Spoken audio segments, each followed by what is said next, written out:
যারা ফেসবুক চালান তারা বলতে পারবে। দলিল দিয়া কথা বললেই মানে না, কি না সেই সব কথা কন না, দলিল দিয়া কথা বললেই মানে না। কয় জয়ীফ গো, কি গো জয়ীফ গো, দুর্বল গো, হাসান গো, মানে হাদিস হাসান পর্যায়ে। কিন্তু কোরআনে তো আর হাসান আর জয়ীফ নাই, কথা কয় না। কোরআনে কোন হাসান কোন নাকি আছে?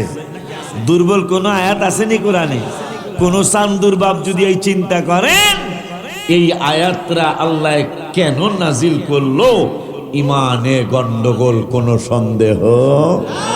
ইমানে গন্ডগোল হলে কি হবে? আমি গজল লিখছি, একটা কিতাব আনতে মনে নাই। ইমানে গন্ডগোল, নামাজ রোজা সব বিফল, কথা কয় না। ইমানে গন্ডগোল, নামাজ রোজা সব বিফল। ইমান নামক দৌলত করো আল্লাহ দান, দয়া করে মোরে দিদার করো দান। মাওলা দয়া করে মোরে দিদার করো দান। আমিন কর।